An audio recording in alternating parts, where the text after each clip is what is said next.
నిజామాబాద్ జిల్లా వేల్పూరులో 144 సెక్షన్ విధించారు పోలీసులు. బీఆర్ఎస్ కాంగ్రెస్ నేతల ఇంటి దగ్గర పలకాలను మోహరించారు. గల్ఫ్ కార్మికులకు నష్టపరిహారం అందించలేదని, అర్హులకు సంక్షేమ పథకాలు అందించడం లేదని కాంగ్రెస్ ప్రభుత్వంపై ప్రశాంత్ రెడ్డి విమర్శలు గుప్పించారు.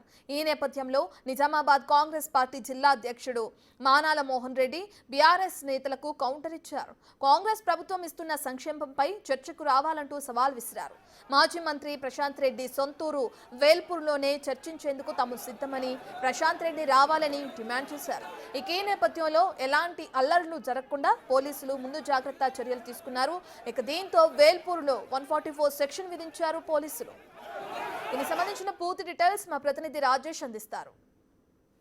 పార్టీ సంక్షేమ పథకాలపై ప్రశాంత్ రెడ్డి చేస్తున్న వ్యాఖ్యలకి బాల్కొండలో ఒక్కసారిగా వేడెక్కింది. ఒక్కసారిగా ఈరోజు 144 సెక్షన్ విధించారు. సవాల్ విసిరారు కాంగ్రెస్ పార్టీ నేతలు. ప్రశాంత్ రెడ్డి సంక్షేమ పథకాలు ఎక్కడ అమలు అవుతలేవో ఒకసారి ముందడికి రమ్మని చెప్పి సవాల్ విసిరారు. దీంతోపాటు బాల్కొండ ఇన్ఛార్జు సునీల్ రెడ్డి కావచ్చు, ఇక్కడ జిల్లా అధ్యక్షుడు మానల్ రెడ్డి ఇద్దరు కూడా ప్రతి సవాలకు విసిరారు. కానీ బీఆర్ఎస్ నాయకులు రాలేకపోయారు. లబ్ధిదారులు ఎవరైతే ఉన్నారో వాళ్ళని ముంగడి తీసుకొచ్చి ఈరోజు మాట్లాడించే ప్రయత్నం చేశారు. ఒకసారి మాట్లాడించారు సార్, ఎందుకు ఈరోజు ఇంత గొడవకు దారి తీసింది, అసలు మీరేం సవాల్ విసిరారు? టీఆర్ఎస్ నాయకులు వాళ్ళు వేసే అరాచకాలన్నీ కూడా బంద్ అయిపోయినాయి. వాళ్ళు ఓడిపోయిన ఎలక్షన్లల్లో వాళ్ళ మతి భ్రమించింది. ఇంకా మా ఆగడాలు జాగుతలేవు. ఏ విధంగా ఈ బాల్కొండలో అల్లకలను సృష్టించాలా, ఇబ్బంది పెట్టాల ఉద్దేశంతో ఈ కార్యక్రమం తీసుకున్నట్టు కనిపిస్తుంది. వారు ఏమన్నారు, రేవంత్ రెడ్డి చేసేటువంటి స్కీమ్స్ ముఖ్యంగా గల్ఫ్ కార్మికులకు రేవంత్ రెడ్డి మోసం చేసిందంటే, మా గౌరవ జిల్లా అధ్యక్షుడు మోహన్ రెడ్డి గారు మీ ఊర్లో గాంధీకాడ, ఆయన ఇంటికాడ కాదు గాంధీకాడ, ఈ లబ్ధిదారులందరినీ తీసుకొచ్చి నేను అక్కడ తీసుకొస్తా, పరేడ్ చేయిస్తా, మీరు రండి అని చెప్పి ఒక సవాల్ విసిరిండ్రు.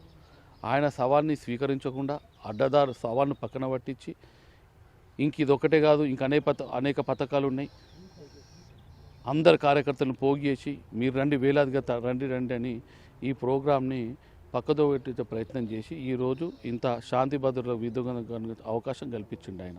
మరి దాంట్లో భాగంగా ఈరోజు వేల్పూర్లో 144 సెక్షన్ ఉన్నప్పటికీ ఆయన గతంలో అసెంబ్లీ అఫేర్స్ మినిస్టర్ ఉండే, మిషన్ భగీరథ చైర్మన్ ఉండే, రోడ్ల భవనాల మంత్రి ఉండే. ఆయనకు చట్టం అంటే తెలుసు.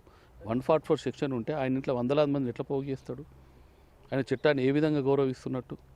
మేము మోడతారులు వచ్చి మా ఇంట్లో కూర్చున్నాం, మేము రాలేమా? గవర్నమెంట్ మాదే, మేము చేసుకోని వ్యవస్థల మీద నమ్మకం ఉంచాలా. ఈ వ్యవస్థలను పనిచేస్తేనే ప్రజలకు సర్వీస్ అందుతుంది, ప్రజలకు సేవ చేయగలుగుతామని వ్యవస్థలు మమ్మల్ని ఈరోజు హౌస్ అరెస్ట్ చేసినాయి. దాన్ని గౌరవిస్తూ ఇక్కడ ఉన్నాం. అక్కడ సమస్య ఏంది? లబ్ధిదారులకు ఎటువంటి డబ్బులు అందుతలేవు అనేది వారు తెలియజేస్తున్నారు. మరి మా డిసిసి గారు మేము పరేడ్ చేస్తామన్నారు. 144 సెక్షన్ ఉండే చేయించలేకపోయినాం. సో మా ఇక్కడ మోడతాడు మండల కేంద్రంలో నా ఇంట్లో వాళ్ళందరినీ తీసుకొచ్చి మీ ముందుకు తీసుకొచ్చి వాళ్ళందరినీ కూడా పరేడ్ చేయించి వాళ్ళతోనే చెప్పించడం జరిగింది. ఇది మీరు ఇచ్చిన సవాల్కి ప్రశాంత్ రెడ్డి ప్రస్తుతానికి ఇక్కడ లేకపోయినప్పటికీ వాళ్ళకి సంబంధించిన నేతలంతా కూడా వాళ్ళు ఇక్కడనే ఉన్నారు. మీ మీద ఎందుకు దాడి చేయాల్సి వచ్చింది? అసలు మీరెందుకు అక్కడ దాకా వెళ్ళాల్సి వచ్చింది? అక్కడ మా Gulf adviser committee member Prashanth రెడ్డికి వారికి ఉన్న పరిచయానికి, అన్నా నువ్వు తప్పు చేస్తున్నావు, ఇగో 18 మంది లిస్టు తీసుకుని వారికి తెలియజేద్దామని ఆయన వెళ్ళింది ఒక్కడే. ఎవరినన్నా గౌరవం ఉన్న వ్యక్తి, ఆయన కూడా అంత పెద్ద మనిషి, ఆయన ఇంట్లోకి ఎవరిని వస్తే సావధానంగా అందరు స్వీకరించి ఛాయ్ తాపించి పంపించాలి. అంతేగాని ఒక్కడొచ్చిన వ్యక్తిని కొడతారా అండి?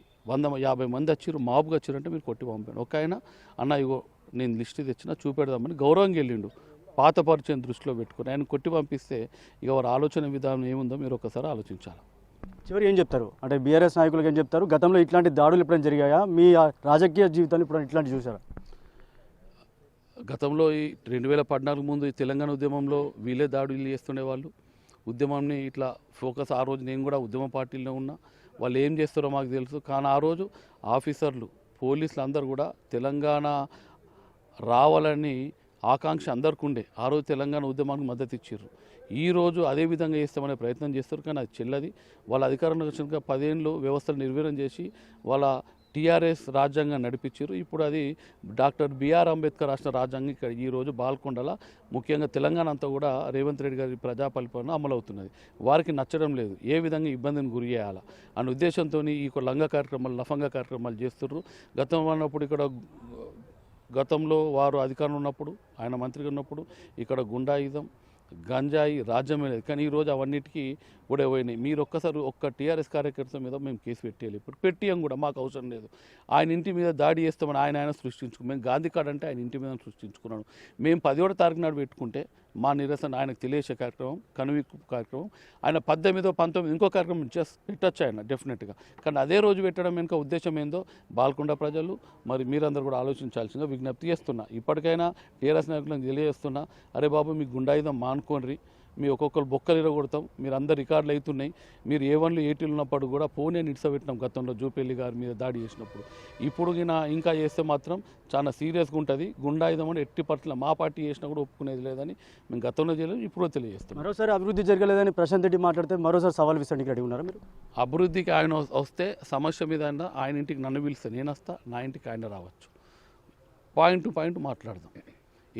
మేము హామీలు ఇచ్చినాం, ఎస్ అమలవుతున్నాయి. సంవత్సరంన్నర కాలం మాకు వచ్చింది.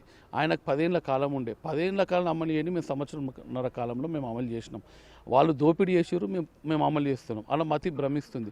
వారిని డిస్కస్ చేసేది ఉంటే వారు వస్తారా, మరి వాళ్ళ ఎవరైనా చెంచాలు వస్తారా, గుండానం పంపించినా కానీ మేము మా వ్యక్తులను పంపించి వాళ్ళ సవాల్కు ప్రతిదానికి జవాబు చెప్పిన ఓకే మా దగ్గర ఉంది. ఇది ఓవరాల్గా ఏదైతే కాంగ్రెస్ పార్టీకి సంబంధించిన పథకాలు ఏవైతే ఉన్నాయో పథకాలన్నీ కూడా అమలు అవుతున్నాయి, ఇచ్చిన హామీలన్నీ పూర్తిగా నెరవేరుతున్నాయి. ఒకవేళ అదే పథకాల విషయంలో అమలు అవుతలేదు అని ఒకవేళ ప్రశాంత్ రెడ్డి అంటే కనుక ఖచ్చితంగా తన ఇంటికి వెళ్ళి మరి ఆ పథకాలన్నీ కూడా వివరించడానికి సిద్ధంగా ఉన్నామని చెప్పి కాంగ్రెస్ పార్టీ నేతలు చెప్తున్నారు. ఇది తాజా అప్డేట్. కెమెరా సందీప్తో రాజేష్, బిగ్ టీవీ.